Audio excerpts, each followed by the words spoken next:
સંરક્ષણ મંત્રી રાજનાથ સિંહે નવી દિલ્હીમાં રાષ્ટ્રીય કેડેટ કોરના ગણતંત્ર દિવસ શિબિરમાં કેડેટ્સને સંબોધિત કરી હતી। તેમણે કહ્યું કે એનસીસી પોતાની જાતને શ્રેષ્ઠ બનાવવા માટેના એક મંચ તરીકે કાર્ય કરે છે। એનસીસી માત્ર પરેડ, ડ્રીલ અને શિબિર સુધી જ સીમિત નથી। આ એક એવું મંચ છે જે યુવાનોમાં આત્મવિશ્વાસ, આત્મશિસ્ત અને દેશભક્તિની ભાવના જગાડે છે।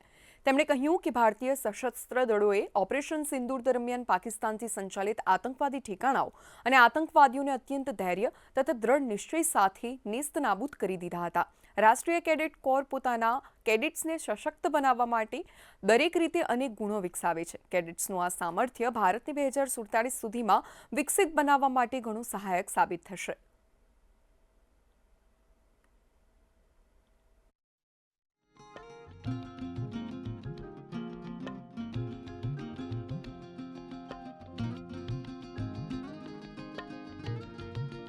मुझे अपने वीर जवानों के साथ साथ वहां की कुछ एनसीसी के कैडेट से भी मिलने का अवसर मिला था और ये देखकर मुझे बहुत अच्छा लगा कि हमारी सेकंड लाइन ऑफ डिफेंस भी अपने पूरे जोश में है।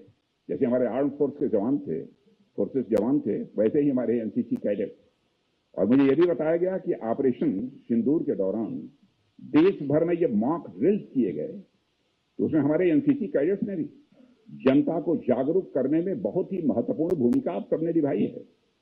इसके लिए भी मैं आप सभी एनसीसी कैडेट्स को और आपके माध्यम से सारे देश के एनसीसी कैडेट्स को अपनी तरफ से हार्दिक बधाई देता हूं, उनको मैं शुभकामनाएं देता हूं।